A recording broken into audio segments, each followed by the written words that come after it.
भाजपा की सरकार ने क्या किया? इस देश में जो संपत्ति है, जो 70 साल से लोगों की गाड़ी कमाई से हम लोगों ने बनाई है, हवाई अड्डा हो, रेलवे लाइन हो, बैंक हो, बीमा कंपनी हो, बिजली कंपनी हो, सारी कंपनियों को, देश की संपत्तियों को बेच रहे हैं और चंद लोगों को वो सारा पैसा मिल रहा है।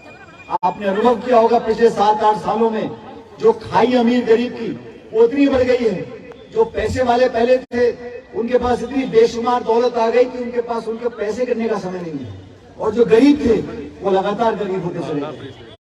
सरकार हमारी बनेगी, एक नई शुरुआत होगी और पूरा देश देख रहा है। ये राज्य छोटा है, लेकिन मैं बार बार कहता हूं, अगर मुख्यमंत्री जी के काम के ऊपर, हिमाचल प्रदेश की सरकार के कामों के ऊपर अगर चुनाव होता तो जनता अपने आप वोट डाल देती।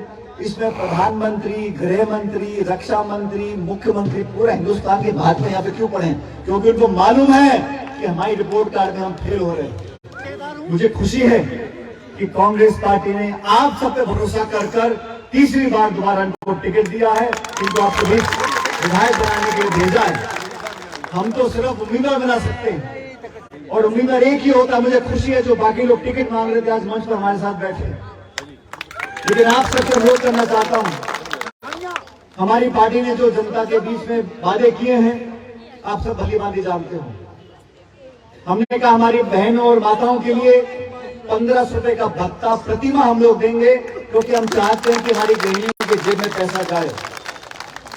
पैसा सरकार का, हमारा नहीं है, आपका पैसा है, जनता का पैसा है, वो जनता की जेब में जाना चाहिए। आप लोग रसोई चलाते हो, घर चलाते हो, बच्चे पालते हो, 1500 रुपए का भत्ता महिला को मिलेगा, ये कांग्रेस पार्टी ने वादा किया है। भाजपा की सरकार ने क्या किया? इस देश में जो संपत्ति है, जो 70 साल से लोगों की गाड़ी कमाई से हम लोगों ने बनाई है, हवाई अड्डा हो, रेलवे लाइन हो, बैंक हो, बीमा कंपनी हो, बिजली कंपनी हो, सारी कंपनियों को, देश की संपत्तियों को बेच रहे हैं और चंद लोगों को वो सारा पैसा मिल रहा है। आपने अनुभव किया होगा पिछले 7-8 सालों में जो खाई अमीर गरीब की वो इतनी बढ़ गई है। जो पैसे वाले पहले थे उनके पास इतनी बेशुमार दौलत आ गई कि उनके पास उनके पैसे करने का समय नहीं है, और जो गरीब थे वो लगातार गरीब होते चले गए। मनमोहन सिंह जी की सरकार में 10 साल हम लोगों ने काम किया और 14 करोड़ लोगों को गरीबी रेखा से ऊपर हम लेकर आए। 14 करोड़ लोगों को हमने नरेगा का कानून बनाया, खाद्य सुरक्षा का कानून बनाया, शिक्षा का अधिकार दिया, सूचना का अधिकार दिया। बीजेपी सरकार ने क्या दिया? जीएसटी, नोटबंदी, लॉकडाउन, उद्योग बंद, अर्थव्यवस्था चौपट, शिक्षित लोग बेरोजगार। इन 8 सालों में मुझे तो आश्चर्य होता है, जो लोग देश की बात करते हैं, आत्मनिर्भरता की बात करते हैं और देशभक्ति की बात करते हैं, हमारी सरहद में चीन अंदर घुसता चला जा रहा है। जो फौजियों की बात करते हैं, अग्निवीर लेकर आ गए, मतलब लोग बच्चों को 4 साल नौकरी दो और फिर 3/4 को विदा कर दो। जो 21-22 साल का 4 साल की नौकरी के बाद लड़का रिटायर होगा वो कहां दर दर भटके खाता फिरेगा?